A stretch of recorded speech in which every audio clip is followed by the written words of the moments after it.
안녕하세요. 저는 30대 후반의 여성입니다. 평소 답답한 제 속을 풀 수 있는 공간이 있었으면 좋겠다고 생각했습니다. 제가 평범한 사람들은 생각할 수도 없는 일을 당해서 말이죠. 그래서 사연 프로에 글을 적어서 보내볼 생각도 했었는데 없지 않아 부담이 되더라고요. 저 말고도 별별 사연이 그곳에 쏟아질 텐데 혹시 기대를 했다 채택이 되지 않으면 실망이 클 것 같아서 말이죠. 그런데 이곳은 TV 프로보다는 접근성이 편안한 것 같아 이렇게 사연을 보내게 됐습니다. 그럼 평소 답답한 제 마음을 좀 가벼이 하고자 이곳에 제가 겪은 일을 말해보도록 할게요. 결혼 전 저는 회사 생활을 하며 평범하게 지냈던 사람이었습니다. 그때는 일하는 게 좋았던 건지 이상하게 연애에 별 관심이 없었어요. 물론 주변에서는 저도 슬슬 나이가 찬다며 결혼 이야기를 묻곤 했지만요. 남자를 만나려면 어딜 돌아다녀야 남자를 만날 텐데 맨날 회사와 집 밖에 모르는 제가 어떻게 연애를 하겠어요? 그러던 중에 저는 회사 업무로 알게 된 거래처 직원과 연이 생기게 됐습니다. 어쩌다 보니 같이 일을 하면서 다 같이 회식도 하고 식사도 하며 자꾸 얼굴 볼 일이 만들어졌죠. 그렇게 점점 얼굴을 익혀가던 어느 날 그 사람이 제게 관심이 있는 건지 점점 저와 가까워지려 하더라고요. 남들 몰래 괜히 제 안부를 묻는다거나 제 커피 취향을 기억하고 있다거나 자꾸만 제게 업무 외적인 관심을 두는 듯 했습니다. 하지만 그 사람에게 별 관심 없던 저는 애써 모른 척하며 무시하고 있었는데 그러던 어느 날에는 업무 핑계를 대면서 저와 사석에서 단둘이 만나려고 하더라고요. 저 승지 씨, 혹시 토요일에 시간 좀 있으세요? 이번 주말이요? 주말에 왜요? 아니요. 별건 아니고 제가 업무 관련으로 상의 드릴 게 좀 있어서요. 업무 관련이면 지금 하세요. 아니면 평소에 하시면 되지. 왜 굳이 주말에 따로 만나자고 그러세요? 그게 지금 하는 업무와는 좀 동떨어져 있는 일이라 제가 회사에는 아직 말씀드리지 못한 상황이라서 이럴 때 승재 씨가 조언을 해주시면 어떨까 싶어서요. 아무래도 승재 씨가 저보단 많이 아실 것 같아서. 글쎄요. 급한 일도 아닌 것 같은데 업무 관련된 이야기는 주중에 하시죠. 아니면 제 도움이 필요하신 부분을 메일로 보내주시면 제가 읽어보고 도움 드릴 수 있는지 확인해 볼게요. 아니 저는 그냥 승재 씨랑 좀 더 가까워지고 싶어서. 순진한 건지 생각이 짧은 건지 속이 뻔히 보이는 그 남자의 수작에 저는 순순히 넘어가 줄 생각이 없었습니다. 애초에 저는 그 남자에게 큰 관심도 없었고 같이 일하는 사이에 사람을 불편하게 만드는 접근 방식이 마음에 들지 않았어요. 그래서 이런 식의 관심은 초장의 싹을 잘라버려야겠다 싶어서 일부러 더 차갑게 대하며 자리를 피해버렸죠. 물론 아직 그쪽에서 제게 직접적으로 고백을 해온 것도 아니라 더 적극적인 거절을 할 순 없었지만 그 정도로 완곡하게 거절 의사를 비치면 그 사람도 알아들을 거라고 생각했습니다. 서로 불편해지기 싫어서라도 저를 향한 마음을 쉽게 접을 줄 알았죠. 하지만 그건 저의 착각이었어요.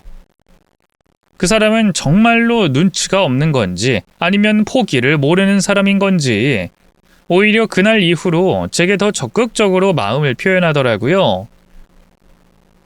전에는 말없이 커피만 건네던 사람이 이제는 대놓고 제 취향 얘기를 꺼내기 시작했습니다. 그리고 어떤 날에는 영화표가 생겼다며 제게 대놓고 데이트 신청을 하기도 했어요. 저는 단호하게 거절했다 생각하는데도 그런 제 의사를 무시하며 성급히 다가오는 남자가 마음에 들지 않았던 저는 그 후로 아예 그 사람을 무시로 일관할 수밖에 없었습니다. 다 같이 있는 자리에서 업무적인 이야기를 하는 게 아닌 이상에는 사적으로 말을 섞지 않았죠. 그 사람이 나를 얼마나 좋아하는지 모르겠지만 이쪽에서 문을 닫아버리면 어쩔 수 없이 포기할 거라고 생각했어요. 하지만 그 사람은 자존심도 상하지 않는 건지 제 무시에도 굴하지 않더니 아예 작전을 바꿔서 저희 부모님께 눈도장을 찍기 시작하더라고요. 같이 외근을 나갔다가 어쩌다 그 사람의 차를 얻어 탔던 것이 화근이었죠. 다른 직원들까지 있던 상황에 저 혼자 내리겠다고 할 수도 없어서 차를 얻어 타게 됐는데 어쩌다 보니 저희 집이 제일 멀어 제가 제일 마지막에 남게 됐더라고요. 창현 씨의 마음을 알고 있었던 저는 그 상황이 괜히 불편했지만 내색을 하지 않았습니다. 다른 직원들처럼 태워줘서 고맙다는 말을 하고 얼른 보내려고 하는데 그 사람이 갑자기 화장실이 급하다며 양해를 구하더라고요. 네, 승지 씨, 저 정말 죄송하지만 화장실 좀 쓸 수 없을까요? 네?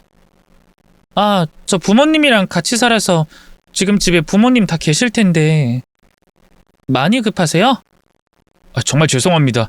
저도 웬만하면 남의 집에서 패기치고 싶지 않은데 너무 급해서요. 사적인 감정 때문에 불편한 사람을 집까지 들이는 상황이 달갑진 않았지만 상황이 그렇다 보니 어쩔 수 없었어요. 결국 부모님의 양해를 구하고 저희 집에 들어가게 됐고 어쩌다 보니 창현 씨가 저희 부모님께 인사를 드리게 됐죠. 초면에 이런 식으로 인사드리게 돼서 정말 죄송합니다. 민망하고 죄송해서 몸둘 바를 모르겠네요. 아니에요. 뭘 이런 걸로 죄송하다는 말까지야. 우리 승지 집까지 데려다줘서 더 고맙죠. 업무적으로도 우리 승지 많이 좀 도와줘요. 아닙니다. 오히려 제가 승지 씨께 도움받는 입장인걸요. 그런데도 매번 이렇게 민폐만 끼쳐서 마음이 불편할 따름이에요. 젊은 사람이 요즘 사람들답지 않게 겸손하고 예의 바르네. 깍듯하고 예의 바른 모습에 저희 부모님이 창현 씨를 좋게 보셨나 봐요. 그래봐야 다시 볼 사이는 아니라 생각했는데 어떻게 된 일인지 그날 이후로 창현 씨가 저희 부모님을 만나는 날이 많아지더라고요.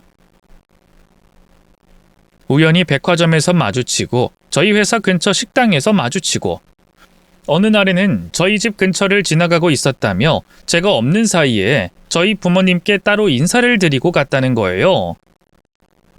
전에 감사했다며 선물까지 하면서 저희 부모님께 좋은 인상을 남겼더라고요. 창현 씨는 제가 모르는 사이 변죽 좋게 찾아와 저희 부모님과 차도 마시고 술까지 하며 저희 부모님과 가까워지고 있었죠.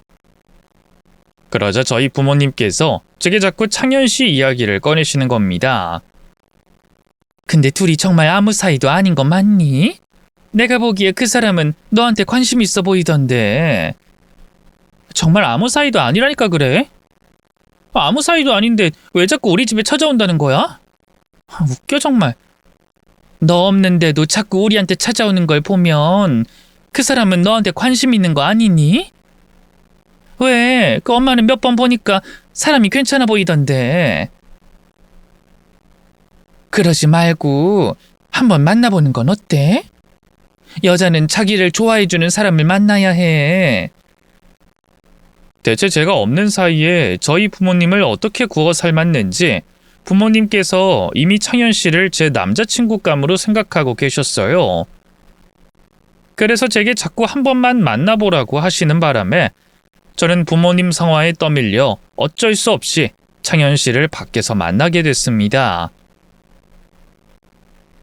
저희 부모님께 잘하려는 노력이 가상해서라도 기회는 줘야겠다 싶었거든요. 처음에는 처음 보는 사람도 아니고 제가 그 사람에게 관심을 둔 적이 없어서 만나봐야 별 감흥이 없을 줄 알았어요. 그런데 막상 만나보니 왠지 저도 모르게 호감이 가더라고요.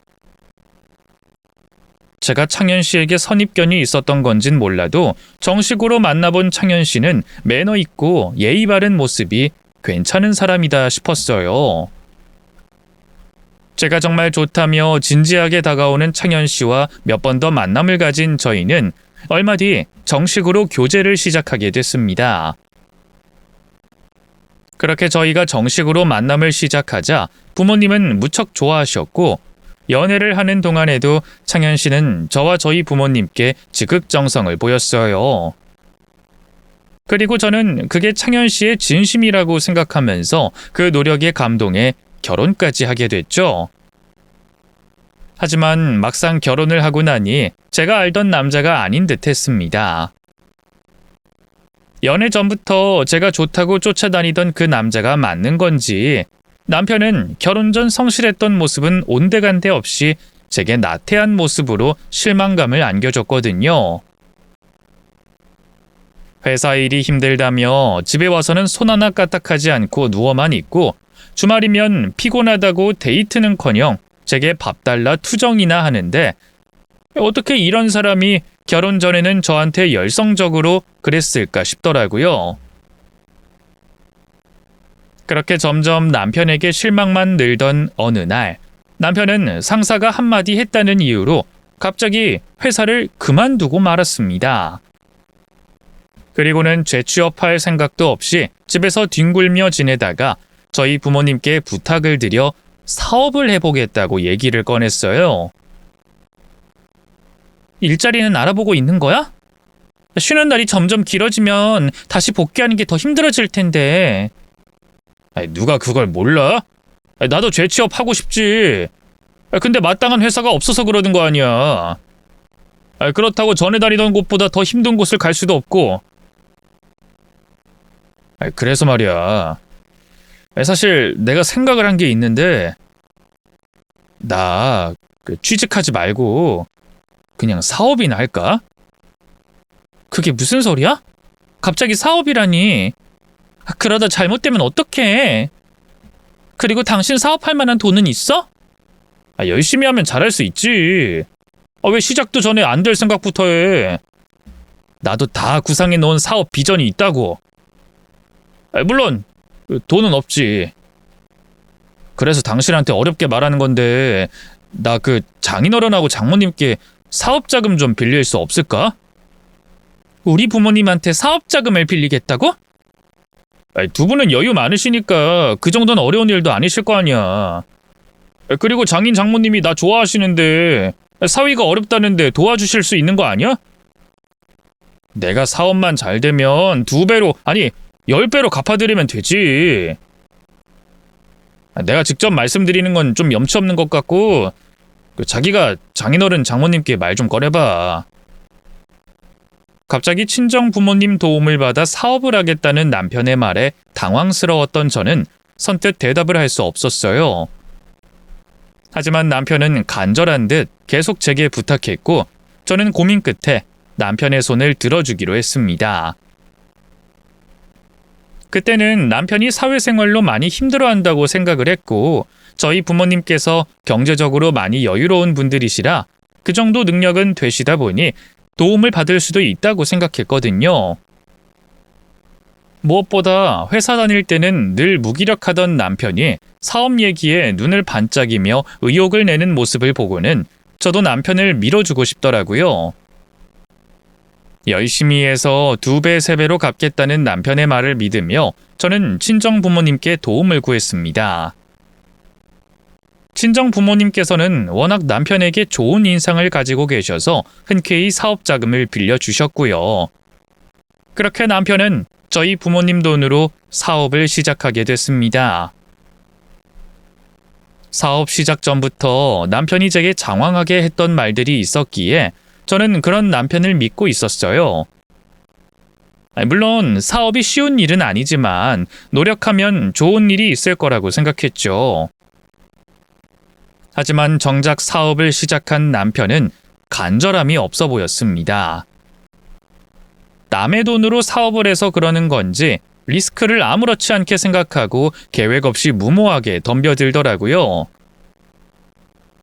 제게 했던 말과 달리 너무나 허술하고 성의 없는 남편의 사업 내용에 저는 걱정이 들 수밖에 없었습니다.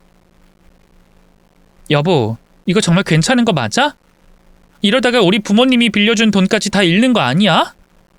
아이, 괜찮아. 내가 다 알아서 하고 있는데 뭐가 걱정이야. 내가 보기엔 수익성도 낮아 보이고 너무 무모해 보이는데. 아니면 열심히 홍보라도 하든가 뭘 해야지. 정말. 당신이 사업에 대해서 뭘 안다고 그래. 내 사업은 내가 알아서 할 거니까 당신은 걱정하지 마. 하지만 남편은 호언장담한 것과 달리 결국 제 예상처럼 대차게 사업을 말아먹고 말았습니다. 애초에 간절함도 없고 대단한 노력도 없었으니 사업이 잘 될 일이 없었죠. 하지만 남편은 사업이 망한 뒤에도 큰 걱정이 없어 보였어요. 한번 호되게 당했으면 다시는 사업한다는 소리는 안 할 줄 알았더니 그 뒤에도 계속 이런저런 사업을 하겠다며 고집을 부리더라고요. 남편에게 사업할 돈이 있을 리 없었으니 또 저희 친정 부모님께 도움을 구할 수밖에 없었죠. 그렇게 저를 들들 볶거나 직접 친정 부모님을 찾아가 손을 벌린 남편은 그때마다 사업을 말아먹었습니다. 처음에는 어떻게든 남편을 믿고 도와주고 싶었던 저도 그런 남편의 무책임하고 생각 없는 행동에 점점 화가 나고 실망할 수밖에 없었어요. 그래서 이제 다시는 남편이 사업을 하겠다는 소리를 안 했으면 좋겠다 약속하고 지켜보고 있었는데, 그러던 중 이제까지와는 차원이 다른 엄청난 사건이 터지고 말았습니다. 한동안 친정 부모님께 도와달라는 말 없이 조용하길래 반성하는 줄 알았더니 남편이 저 몰래 친정 부모님께 큰 돈을 빌렸더라고요. 아주 확실하고 좋은 투자처가 있다며 저희 부모님을 꿰어 수억의 돈을 받아가서는 그 많은 돈을 전부 날려먹은 것이었습니다. 이게 무슨 짓이야? 나한테 말도 없이 우리 부모님 돈을 빌려? 당신 앞으로 정신 차리고 산다 그러더니 이게 뭐야? 어떻게 나를 속이고 우리 부모님한테 그런 피해를 끼쳐? 어떻게 그 큰 돈을 한 번에 날릴 수가 있어? 나 이제 당신 때문에 우리 부모님 얼굴도 못 보겠어. 아니, 뭐 나라고 일부러 그랬을까? 난 정말 잘하고 싶었다고. 그동안 장인 장모님께 빌린 돈이라도 갚아보려고 그런 건데 이렇게 될 줄 누가 알았나. 그걸 지금 말이라고 해? 그러게, 왜 잘 알아보지도 않고 투자를 해? 알지도 못하고 함부로 투자하는 게 제정신이야? 그건 도박이나 다름없잖아.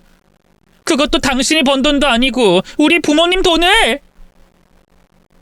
그래도 그 돈 좀 없다고 큰일 나는 건 아니잖아. 장인어른 장모님께서야 여유 있으시니까 나한테 빌려주신 걸 텐데. 뭐? 당신 그 말 무슨 뜻이야? 어떻게 그런 생각을 하냐고? 당신이란 사람은 정말 말이 안 통한다. 이런 사람을 그래도 남편이라고 여태 믿었던 내가 바보였어. 됐어. 당신 매번 이런 꼴 더 참고 볼 수가 없겠네. 우리 그냥 이혼하자. 참고 참던 저는 결국 남편의 무책임한 행동에 이혼을 요구했습니다.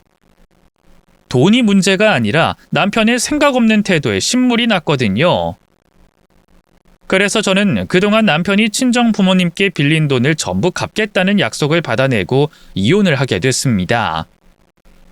하지만 약속했던 것과 달리 남편은 저희 친정 부모님께 빌린 돈을 갚지 않았어요. 돈을 조금씩 보내오긴 했지만 갚아야 하는 돈의 이자도 되지 않는 아주 적은 금액만 보내올 뿐이었죠. 저는 남편이 일부러 그런다고 생각했어요. 원래 소액이라도 돈을 갚고자 하는 의지만 보인다면 재판으로 갔을 때 인정이 되는 부분이 있거든요. 남편이 그걸 노리고 친정 부모님께 최소한의 소액만 보낸다고 생각했습니다. 그런 비겁한 남편의 태도가 괘씸하고 또 괘씸했어요. 거기다 제 돈이라면 저런 남편과 결혼한 제 탓이라고 생각하겠는데 그 돈이 부모님의 돈이었으니 부모님께 면목이 없었죠. 이미 이혼한 남편에게 정남이가 떨어질 만큼 떨어진 상태였지만 그땐 남편에게 화가 난 걸 뛰어넘어 저 스스로에게 화가 났어요. 그래서 저도 가만히 있지 않았습니다. 눈에는 눈, 이에는 이라는 식으로 남편이 돈을 갚을 때까지 마냥 기다리지 않고 닥달하기로 한 거죠. 무슨 일이야? 돈 갚으라고 전화했지. 어제 말한 돈 확실하게 입금하는 거지? 그 돈에서 조금이라도 모자라면 나 이전처럼 가만히 있지 않아. 그건 어제 전화로 한 이야기잖아. 갚는다고. 내가 갚겠다고 한 금액에서 1원도 모자란 돈 없이 입금하겠다니까? 그 전화하려고 또 전화한 거야? 다른 볼 일이 아니고? 내가 당신이랑 볼 일이 뭐가 있어? 나 당신이 우리 부모님 돈 다 갚았으면, 아니 제때제때 돈만 입금했어도 이런 연락 안 해. 지금도 연락하기 싫은 거 억지로 한 거라고. 알았어, 내가 미안해. 그 돈 갚을 테니까 나 좀 믿어줘. 지난달까진 내가 일자리를 못 구해서 그래. 이번 달부터 일하고 있으니까 약속한 금액 입금할 거야. 알겠지? 그러니까 전화 좀 자제해줘. 그러게 원래 약속대로 꼬박꼬박 돈을 갚지 그랬어. 그럼 내가 이렇게 미친 사람처럼 전화를 했을까?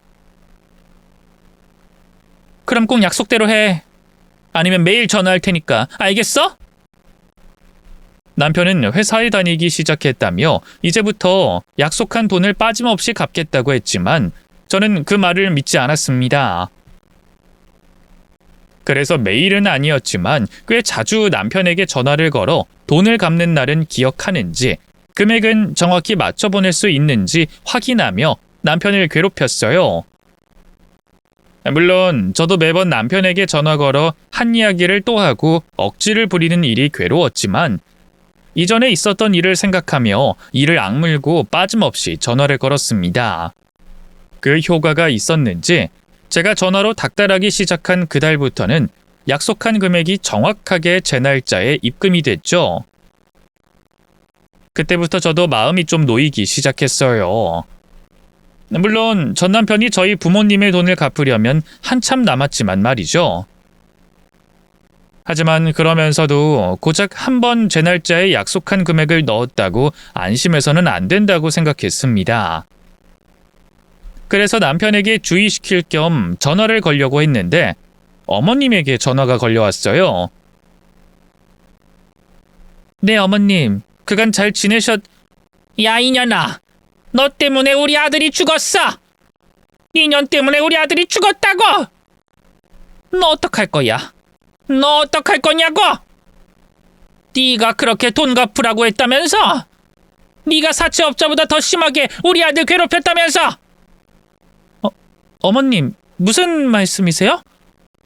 그이가 죽었다니. 창현 씨가 왜 죽어요? 그게 무슨 말이에요? 아이고, 창현아. 우리 창현이 불쌍해서 어떡한다니? 우리 창현이 어떡해? 아이고, 창현아. 제게 전화를 건 어머님과는 정상적인 대화가 불가능했습니다.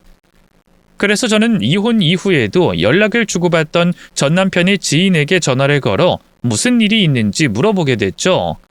그리고 어머님이 한 말이 사실이라는 걸 알게 됐어요. 남편이 갑작스러운 사고로 세상을 떠났다는 이야기를 듣게 된 겁니다. 지인에게 이야기를 전해 듣기론 단순 사고 사이긴 했지만 제 마음은 무거울 수밖에 없었습니다. 며칠 전까지 남편을 지독히도 괴롭히고 있었던 저였기 때문에 혹시 저로 인해 정신적으로 괴로웠던 남편이 사고를 당한 건 아닐까 싶었거든요. 마음이 너무 좋지 않았어요. 그래서 남편의 빈소를 찾아가 용서도 구하고 마지막 가는 길 명복을 빌어주기 위해 장례식장을 찾아가게 됐죠. 무거운 발걸음으로 남편 장례식장에 도착하자 시모의 원망 섞인 목소리가 저에게 향했습니다. 시모도 제가 가진 죄책감처럼 제가 남편을 죽인 것과 다름이 없다고 했죠. 네가 여길 어디라고 찾아와? 네가 여길 어떻게 감히? 내 아들이 누구 때문에 죽었는데? 네 년 때문에 죽은 거 아니야? 네 년이 사람 목숨보다 더 귀하게 여기는 그 돈 때문에 사람을 구석으로 몰아세웠어. 그래서 우리 창현이가 사고를 피할 정신이 없었던 거잖아. 그런데 네가 여길 왜 찾아와? 네 손으로 우리 아들 죽여놓곤 여길 왜 찾아오냐고? 왜? 죽은 우리 창현이한테 그 돈 받아내려고 왔니? 그래, 어디 해봐라. 여기 장례식장 개판으로 만들고 다 뒤집어서 그 돈 받아가봐. 우리 창현이 마지막 가는 길도 니년 뜻대로 해보라고. 자, 저기 부조금부터 가져가라. 그리고 우리 창현이 빈소 다 뒤져서 가져갈 수 있는 만큼 다 가져가. 우리 창현이 목숨도, 내 목숨도 가져가라고. 눈물 섞인 원망을 쏟아붓는 시모에게 제가 할 수 있는 것이라곤 아무것도 없었습니다. 그저 제 잘못이라 생각하고 고개를 숙인 채 시모의 원망을 듣고 있는 것뿐이었죠.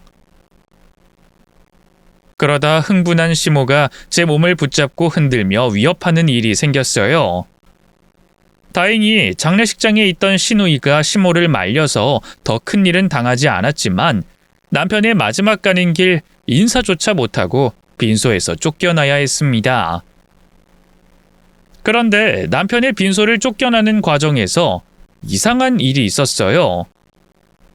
흥분한 시모에게 절 돌려보내겠다며 장례식장 입구까지 따라온 시누이가 제게 알 수 없는 말과 함께 품속에 있던 하얀색 종이봉투를 건네는 겁니다. 그것도 주위 눈치를 보며 몰래 말이죠. 미안해요, 아가씨. 오빠 일도 그렇고 오늘 일도 그렇고 나도 올지 말지 고민이 많았는데 꼭 와야 할 것 같았어요. 어머님 말씀처럼 제가 그 일을 너무 궁지에 몰아넣은 것 같아서 죄책감이 있었어요. 그래서 그 이 마지막 가는 길 미안하다는 말을 전해야 될 것 같아서 찾아왔는데 괜히 소란만 일으켰네요. 미안해요. 아니에요, 새언니. 새언니가 와줘서 얼마나 다행인지 몰라요. 안 그래도 제가 오빠 장례 마치면 언니한테 연락하려고 했는데 혹시 오빠 일 때문에 내 연락 안 받으면 어떡하나 했거든요. 제가 언니한테 줄 게 있는데 여기서 펼쳐보지 말고 집에 가서 읽어보세요. 여기는 엄마도 있고 보는 눈도 있으니까요. 자, 이거요. 네? 이게 뭔데요? 오빠가 언니한테 남긴 거예요. 저도 그 안에 무슨 내용이 있는진 모르겠지만 아마 제 예상이 맞다면 아주 중요한 내용일 거예요. 그럼 이게 그의 유언장이에요? 아니, 사고로 죽은 사람이 무슨... 새언니, 우선은 이거 가지고 빨리 가세요. 그리고 이거 읽어보고 연락 주세요. 시누이는 뭔가 쫓기듯이 주위를 이리저리 살피면서 제게 어서 남편의 유언장을 가지고 장례식장을 떠나라는 말을 했습니다. 다급해 보이는 시누이 모습을 보며 궁금하면서도 당황스러웠어요. 죽은 남편이 자신이 사고를 당할 거라는 걸 알았던 것처럼 제게 유언장을 남겼다는 게 너무 놀라운데 시누이는 별로 놀라운 일이 아니라는 태도였으니까요. 또 그 자리에서 확인해도 될 것을 굳이 제게 빨리 장례식장을 떠나라고 재촉하며 절 보내는 게 이상하게 느껴졌죠. 하지만 그렇다고 사정 있어 보이는 시누이를 붙잡고 하나하나 물을 수는 없어 우선 시누이 말대로 남편의 유언장을 챙겨서 장례식장을 떠났습니다. 시누이가 남편의 유언장을 다 읽고서 다시 연락하라고 했으니 궁금하거나 이상한 부분은 그때 물어도 된다고 생각했죠. 그렇게 집으로 돌아온 저는 시누이가 건넨 남편의 유언장을 책상에 둔 채로 몇 시간을 가만히 있었습니다. 시누이에게 남편의 유언장을 건네받았을 때만 해도 안에 있는 내용이 궁금해 당장이라도 읽어보고 싶었는데 시간이 점점 지나니 겁이 나기 시작하더라고요. 혹시 이 유언장 안에 남편이 날 원망하는 내용이 있으면 어떡하나 싶어서 편지 봉투를 차마 열지 못하고 여러 번 잡았다 놨다를 반복하고 있었죠. 그러다 언젠간 마주해야 하는 일이라고 생각해 마음을 굳게 다잡고 편지 봉투를 열어 그 안의 내용들을 확인하기 시작했습니다. 그리고 경악을 금치 못할 엄청난 사실들을 남편이 남긴 유언장으로 인해 알게 됐죠. 아니, 그 편지는 남편이 유언장이라고 부르기보다는 제게 한 행동에 대해서 남편이 참회하고 잘못을 비는 내용의 반성문이었습니다. 어색한 인사말로 시작된 글 다음에는 곧바로 제게 미안하다는 말이 적혀져 있었습니다.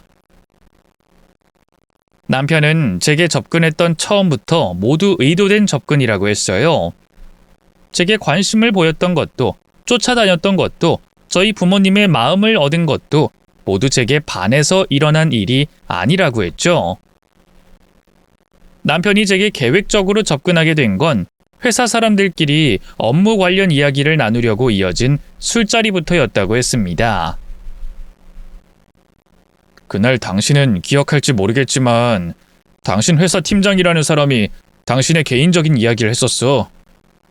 당신 칭찬 비슷한 이야기였는데 회사 일을 열심히 하지 않아도 될 만큼 여유 있는 집의 자제가 밤낮 가리지 않고 회사 일을 한다는 식의 말이었지.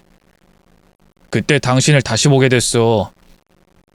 사실 그전까지는 당신은 내게 그냥 협력업체 직원이었을 뿐이지 여성으로선 보지 않았거든. 내가 또 여자에게 관심을 두고 살 만큼 여유가 있었던 때도 아니었기도 했고. 어쨌든 당신의 배경이 대단하다는 그 말에 내가 의도적으로 접근하기로 마음을 먹었던 거야. 이쯤이면 내가 왜 그랬는지 당신도 아마 짐작하고 있을 거야. 맞아. 내가 워낙 어렵게 자랐잖아. 원래도 없는 형편에 아버지까지 돌아가시면서 지지리도 어렵게 지냈지. 그러다 보니까 사람들에게 겉으로 표현 안 하고 자랐지만 항상 내면에는 부에 대한 열망이 가득할 수밖에 없었어. 물론 어렸을 때는 그 부에 대한 열망을 내가 성공해서 극복하려고 했지만 누구에게나 영화 같은 성공 스토리가 펼쳐지지 않더라고. 그래서 이후에는 그 열망을 어쩔 수 없이 억누르고 체념하면서 지냈는데 그때 당신이 내 앞에 나타난 거야. 어쩌면 어렸을 적부터 마음속으로 품고 있던 내 열망을 해소해줄 사람이 당신이 아닐까라고 생각하게 됐고, 그래서 당신에게 들이대기 시작했지. 당신은 잘 알지도 못하는 협력업체 직원인 날 거부했고, 하지만 난 당신이 내 열망을 채워줄 유일한 희망이라고 생각해서 당신이 날 거부한다는 걸 알면서도 끝까지 매달렸던 거야. 장인어른과 장모님 마음을 이용해서 당신과 만나보려는 뻔뻔한 행동까지 하면서. 그 결과는 당신과 결혼까지 하게 되면 대성공이었고, 그때부터는 정말 내가 바라던 생활을 할 수 있었어. 내 통장이나 내 주변 환경이 드라마틱하게 변하진 않았지만 부자인 처가를 둔 것만으로도 심적으로 안정이 됐고 내 행동에도 거리낌이 없었지. 물론 변화된 것도 많았어.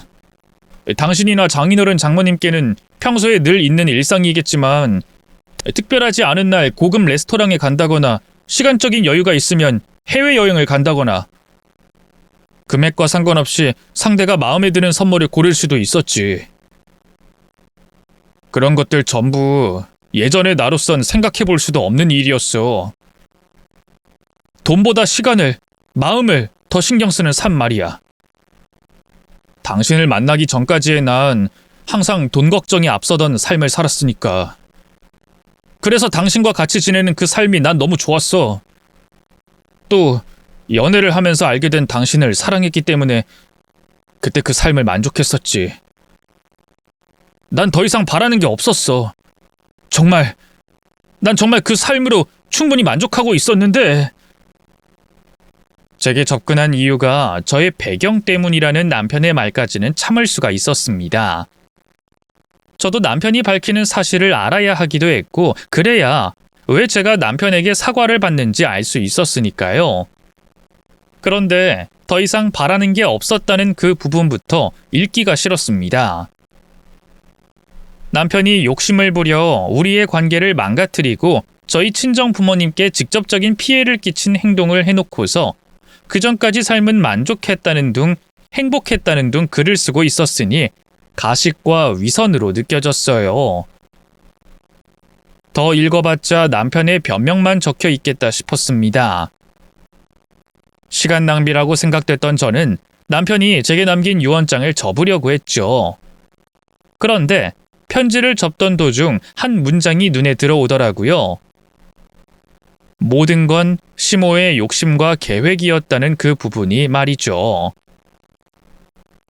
당신에게 어디서부터 어떻게 설명해야 할지 모르겠지만 정말이야. 내가 바라던 욕심은 딱 거기까지가 끝이었다고.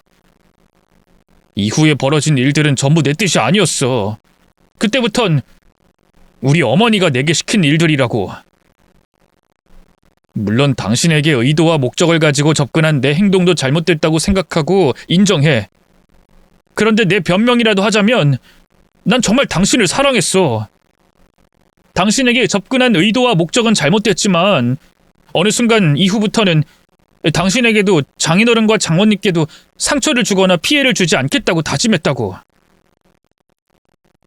그런데 어머니가 내게 계속 그런 행동들을 시키는 바람에 어쩔 수가 없었어. 우리 사이가 어긋나기 시작한 일부터 전부 어머니가 시킨 일이었다고. 회사를 그만두라고 한 것도 이 사업 저 사업 하라면 날 부추기고 지시한 것도 전부 어머니가 시킨 일이었어. 당신 사업하겠다고 나섰던 내가 어설프게 준비한다고 뭐라 했었지? 사실 그게 최선일 수밖에 없었던 이유가 있었어. 내가 사업하겠다고 장인어른과 장모님께 돈을 받으면 그 돈의 일부를 우리 어머니가 빼앗아 갔거든. 매번 그랬어. 어머니가 무슨 사업을 하라고 시키면 난 당신에게 또는 당신 부모님께 찾아가서 사업 자금을 받고 그 돈의 일부를 어머니께 상납하듯이 줘. 그리고는 얼마 남지 않은 돈으로 사업을 해보는 거야. 당연히 망할 거라는 걸 알고서 말이지. 그 투자도 마찬가지였어. 아니, 그 투자는 사업과는 아예 결이 달랐지. 그건 아예 처음부터 사기였어.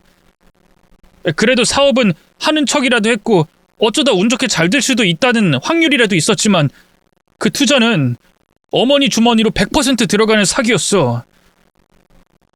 그래서 어머니를 말려도 보고 못하겠다는 말도 꺼냈지만 결국엔 내가 또 잘못을 저지르게 됐지. 장인어른과 장모님께 큰 피해를 입히고 당신에겐 큰 실망을 안겼고 그 일에 대해서는 당신에게 그리고 장인어른과 장모님께 정말 미안하고 죄송해. 당신을 속이려고 하는 말이 아니고 진심이야. 하지만 당신은 이런 내가 이해되지 않을 거야. 말도 안 되는 변명이나 거짓말이라고 생각하겠지. 그런데 내가 지금 당신에게 적고 있는 내용 모두 사실이고 있던 일을 그대로 얘기하는 거야. 다 큰 성인이 부모의 말도 안 되는 지시에 따른다는 게 이해되지 않겠지만 나는, 우리 가족은 평생을 이렇게 살아왔어. 나랑 내 동생은 어렸을 때부터 어머니한테 학대를 받아왔거든. 이후의 내용들은 남편과 시누이가 어렸을 적부터 시모에게 학대를 받아온 내용들이 적혀져 있었습니다. 어린 아이들에게 그런 짓을 했다는 게 이해되지 않을 뿐더러 자기 자식들에게 한 짓이라고 상상할 수 없을 정도의 학대 내용이 적혀져 있었어요. 시부가 사고로 죽고 난 뒤로 계속해서 성인이 된 이후로도 시모에게 학대당했다고 하니 그 세월만 해도 20년 가까이가 됐습니다. 그래서 그런지 남편은 시모의 말에 반하는 말을 할 수가 없었다고 했어요. 시모의 일그러진 얼굴만 봐도 식은땀이 흐르고 심장이 조여오며 정신적으로 견디기 어려울 만큼 고통스러웠다고 했습니다. 그래서 어쩔 수 없이 시모의 말을 따랐다고 했었죠. 그러며 편지 마지막 단락에 제게 다시 한번 용서를 비는 내용이 적혀져 있었어요. 이런 이야기는 내가 당신 앞에서 무릎을 꿇고 얘기해야 하는 건데 내가 한 짓 때문에 당신이 날 만나려고 하지 않기도 하고 이런 얘기를 끝까지 들어줄까 싶어서 이렇게 글로 대신해. 정말 미안해. 그리고 장인어른과 장모님께 입힌 피해는 내가 어떻게 해서든 해결해 볼게. 내가 꼭 약속 지킬게. 정말 미안하다, 승지야. 남편이 제게 남긴 편지를 다 읽고 나서는 잠깐의 시간이 필요했습니다. 남편이 적은 내용을 이해하기 힘들기도 했고 믿을 수도 없었으니까요. 그러다 시누이가 제게 건넨 말이 생각났어요. 연락하라던 그 말이 말이죠.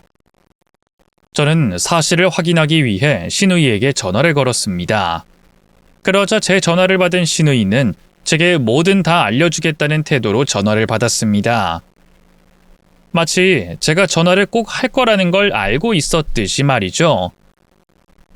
네, 새언니, 말하세요. 다 알려드릴게요. 아가씨, 이 사람이 남긴 편지 내용 다 알고 있었어요?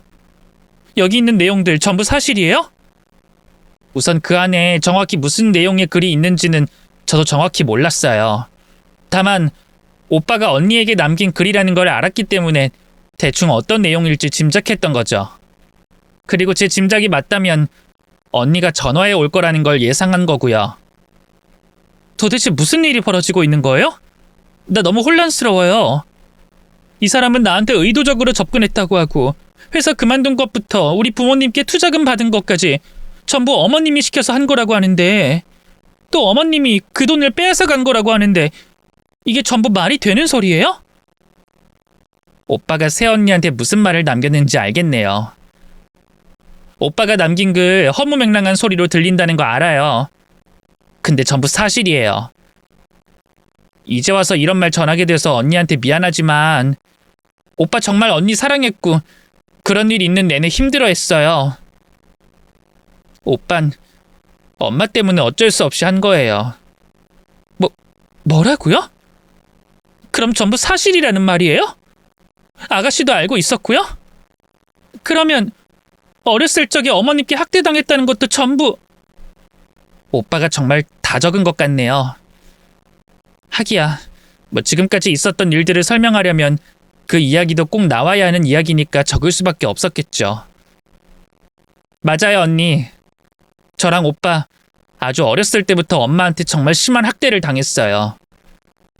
그래서 오빠가 엄마의 말도 안 되는 명령을 따랐던 거예요.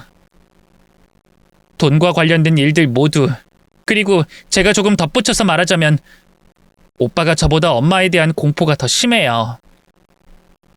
동생인 저를 보호하겠다고 더 많이 맞고 더 많이 괴롭힘을 당했거든요. 아니, 어떻게 이런 일이...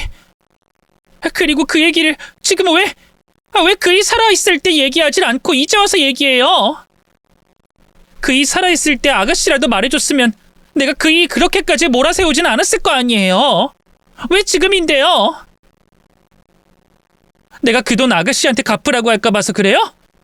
아니면 오빠 잘못 없으니 시모에게 받으라고 알려주는 거예요? 사람이 죽었는데 돈부터 먼저 받을 사람한테 받으라고 알려주는 거냐고요? 내가 그 사람과 이혼했다고 하지만 그 사람 죽었다는 말에 얼마나 자책했는지 알아요? 그런 상황에 그 사람도 이용당했다는 말까지 들으면 내가 어떨 것 같아요? 더 내 탓으로 느껴지지 않겠어요? 지금 나보고 더 자책하라고 이러는 거예요? 남편이 남긴 글이 모두 사실이라는 걸 시누이에게 확인을 받고선 더 저를 자책할 수밖에 없었어요. 제게 남편의 죽음을 책임 묻는 것처럼 느껴졌으니까요. 그래서 시누이에게 화를 냈는데 생각지도 못한 대답을 듣게 됐습니다. 그리고 남편이 제게 남긴 글보다 더 충격적인 사실을 알게 됐죠. 새언니, 그런 거 아니에요. 그렇게 느꼈다면 제가 사과할게요. 저나 오빠나 언니에게 그런 죄책감 가지게 하려고 꺼낸 말 아니에요. 오히려 반대라고요. 언니 마음이 한결 가벼워지라고 한 말이에요. 그리고 언니에게 부탁드릴 것도 있어서 이렇게 한 거예요. 부탁이요? 네, 새언니. 실은 언니가 저희 엄마를 신고해줬으면 해요. 신고요? 혹시 그 신고가 돈 관련 말하는 거예요? 그 일을 거쳐서 어머님에게 들어간 돈이요? 그거라면 저도 변호사 만나서 확인해보고 할 생각은 있어요. 꼭 돈을 받아내고자 하는 건 아니고 그이가 억울하게 당한 것도 있고 저 개인적으로도 괘씸해서요. 그러니까 따로 부탁까지 안 해도 돼요. 아니요. 돈 관련이 아니에요. 오빠 죽음과 관련된 일이에요. 네? 죽음이요? 그게 무슨 말이에요? 죽음이라니? 그이가 죽은 게 어머님과 무슨 관련이 있는데요? 그리고 신고라니? 무슨 일이길래 신고를 부탁하는 거예요? 오빠, 단순 사고사 아니에요. 오빠가 사고로 죽은 건 맞지만 그 사고 저희 엄마가 꾸몄어요. 그러니까 저희 엄마가 꾸민 짓에 오빠가 죽었다고요. 아가씨, 지금 무슨 말을 하는 거예요? 그이가 어머님이 꾸민 사고로 죽다니 그게 무슨 말인데요? 자세히 좀 말해봐요. 언니, 오빠가 그 편지를 쓰면 누가 가장 싫어할 거라고 생각하세요? 생각할 것도 없이 저희 엄마라는 거 알겠죠? 그걸 오빠도 당연히 잘 알고 있었어요. 그런데 오빠가 언니에게 돈뿐만 아니라 마음의 상처까지 줬다고 자책해서 너무 미안해서 큰 용기를 내고 그 편지를 쓴 거예요. 언니에게 용서를 구하려고요. 근데 그걸 저희 엄마가 언니에게 전해지기 전에 보게 된 거예요. 당연히 저희 엄만 오빠를 혼냈고 협박까지 하면서 사실대로 말하지 못하게 했지만 이번에 오빠는 달랐어요. 엄마를 무서워하면서도 끝까지 사실대로 다 말하겠다고 했죠. 그러니까 엄마가 한 발짝 물러서더라고요. 그러면서 자기도 마음의 정리 좀 하고 난 이후에 같이 새언니에게 가자고, 가서 사실대로 말하고 같이 용서를 구하자고 말이에요. 처음으로 강압적이지 않는 엄마의 모습에 오빠나 저나 불안해하면서도 더 큰 충돌이 없어 다행이라고 생각했어요. 그랬는데 그게 전부 다 연기였던 거예요. 오빠가 전과 다르게 끝까지 뜻을 꺾지 않으니까 어떻게든 막아보려고 시간을 끈 거였죠. 저랑 오빠는 그런 줄도 모르고 안심하고 있었던 거고요. 그러다 오빠를 막을 방법이 생각나지 않는지 엄마가 오빠를 사고사로 위장이 죽인 거예요. 시모가 남편을 죽였다는 말에 저는 몰래카메라라도 찍고 있는 줄 알았습니다. 너무 비현실적이라 믿어지지 않더라고요. 인터넷이나 뉴스를 보면 종종 부모 자식 관계에서도 살인 사건이 일어난다는 걸 볼 수 있었지만 그건 화면에서 나올 법한, 또 저와는 아주 상관없는 이야기라고 생각해 와닿지 않았습니다.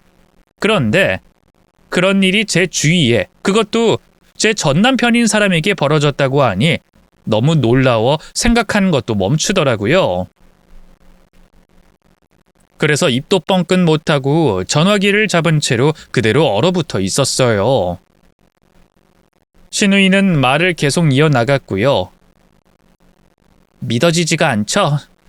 아마 저도 새언니 입장이었으면 그랬을 거예요. 근데 다 사실이에요. 제게 그 증거들도 있어요. 엄마가 뒤에서 오빠를 민 사진이요. 아가씨, 잠깐만요. 그 사진? 증거? 뭐 하여튼 그게 있으면 아가씨가 신고해도 되잖아요. 근데 왜? 저도 죗값 받아야죠.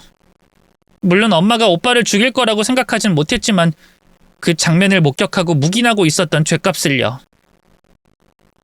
또 정말 부끄러운 이야기인데 아직 엄마가 무서워요. 그래서 몇 번 경찰에 신고하려고 했는데 손이 떨려서 말이 나오질 않아서 못했어요. 미안해요, 언니. 이런 무리한 부탁하게 돼서요. 비겁한 변명이라는 건 알지만 사실 언니에게 이런 사실을 밝히는 것도 저로선 큰 용기가 필요한 일이에요.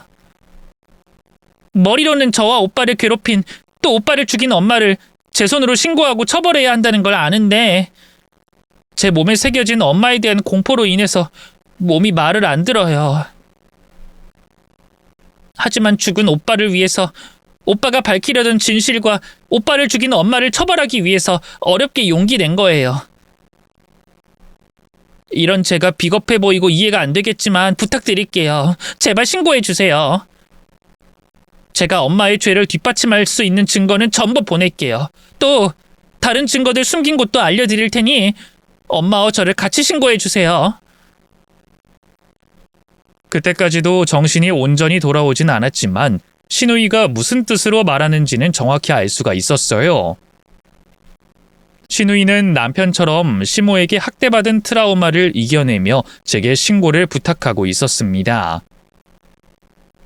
오빠의 뜻을 이어받아 시모가 죗값을 받을 수 있게 도와달라고 부탁하고 있었죠.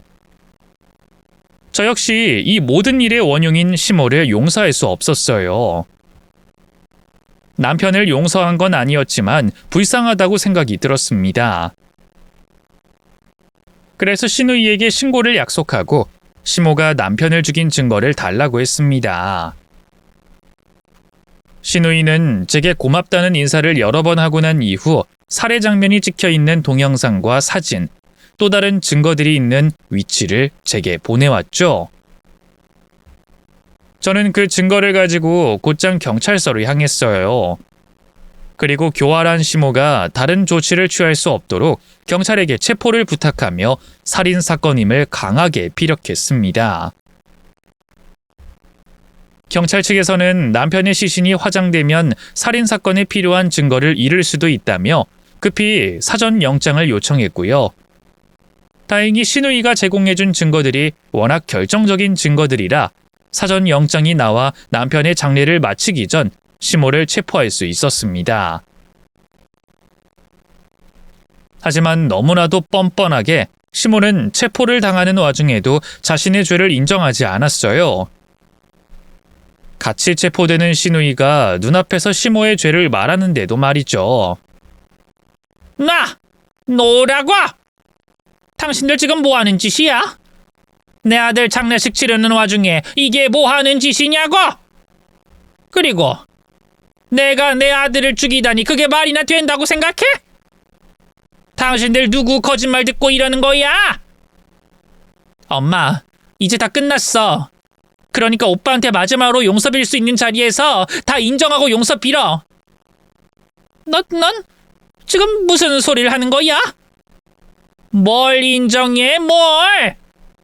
내가 새언니한테 엄마가 오빠 죽였다는 증거 다 줬어. 그리고 오빠가 새언니한테 쓴 편지도 건네줬다고. 이제 다 알아. 엄마가 무슨 짓을 했는지. 이 세상 사람들이 곧 다 알게 될 거라고. 그건 그렇더라도 엄마가 한 짓에 대해선 오빠한테 사죄해야지. 오빠한테 빌어. 이제라도 미안하다 빌라고. 이 미친년이. 야, 너 미쳤어? 너도 교도소 가게 생겼는데 왜 이런 짓을 벌여? 저기요, 경찰 선생님들. 이거 뭔가 착오가 있는 겁니다. 제가 아니라 전현이 혼자 꾸민 짓이에요. 저는 제 딸이 한 짓을 차마 신고할 수가 없어서 옆에서 입 다물고 있었던 죄밖에 없다니까요. 네? 시모는 자신의 죄를 신우이에게 덮어씌우기까지 하면서 자신이 저지른 일들을 부정하고 죄값을 피하려고 했습니다. 재판 중에도 마찬가지였죠. 하지만 그러기엔 신우이가 제공한 증거들이 너무 확실했어요. 결국 시모는 살인죄로 처벌받게 됐습니다. 그리고 신우이는 살인 방조죄로 처벌받게 됐죠. 신우이로서는 억울한 처벌일 수도 있었습니다. 입을 다물고 싶어서, 이득이 있어서, 그리고 시모를 돕고자 가만히 있었던 게 아니었으니까요. 시모에게 어린 시절부터 받은 학대로 어쩔 수 없었던 행동이었지만 신우이는 자신이 한 행동에 대해 어떠한 변호도 하지 않았습니다. 그게 오빠에게 용서를 구하는 일이라고 했죠. 아가씨, 내가 알아보니까 아동학대 부분 인정받으면 감형받을 수 있다고 했어요. 그리고 오빠 살인사건의 결정적인 증거를 아가씨가 제공했잖아요. 그러니까 가만히 있지 마요, 네? 언니, 저는 괜찮아요. 오빠는 그런 일을 겪었는데 전 잠깐 교도소에 있는 거잖아요. 그리고 없는 죄도 아니고요. 그래도 이렇게 될 줄 알고 언니한테 신고해달라고 한 거예요. 그러니 너무 마음 쓰지 마세요. 전 이렇게 오빠에게 용서를 빌 수 있게 돼서 만족해요. 참 아이러니한 일이었습니다. 정말 죄가 있는 사람은 자신에게 죄가 없다고 울부짖고 피해자인 사람은 자신의 죗값을 받아야 한다고 했으니까요. 그나마 시모가 적은 형량을 받진 않은 것이 모두에게 위안이 되는 일이었어요. 그렇게 두 사람의 판결이 끝나고 난 뒤 저는 평소와 같은 일상으로 돌아왔습니다. 시모는 긴 형량의 처벌을 받게 됐고 민사로 하게 된 소송으로 시모에게 있던 저희 부모님의 돈도 돌려받을 수 있어 모든 게 잘 해결된 것 같아 보였지만 제 기분은 그러지 못했어요. 뭔가 계속 찝찝한 기분이 드는데 그 기분이 지금까지도 이어지고 있죠. 아무래도 전 남편에게 미안한 마음이 남아 그런 것 같습니다. 제가 남편에게 모든 걸 말해줄 수 있는 사람이 됐다면 그 사람도 그런 억울한 죽음까진 당하지 않았을 거고 시누이 역시 자신의 삶을 살고 있지 않았을까 싶어서요. 제가 가져야 할 마음의 무게는 아니지만 그래도 제 마음을 가벼이 하고자 또 죽은 전 남편이 마음 편하게 잠들길 바라는 마음에 앞으로도 제가 시누이를 신경 써주려고 합니다. 시누이가 어려운 일을 극복하고 잘 살 수 있게 도와주려고요. 그러면서 저도 마음의 안정을 되찾으려고 합니다. 여러분께서는 억울한 일 당하지 마세요. 그리고 어떤 사람이든 자신의 어려운 일을 터놓을 수 있는 사람이 되어주세요. 그럼 저처럼 무거운 마음의 짐을 가지진 않고 살아가실 수 있을 거라고 생각합니다. 그럼 제 글을 읽어주신 모든 분께 감사드리며 저는 이만 글을 마치도록 하겠습니다. 감사합니다.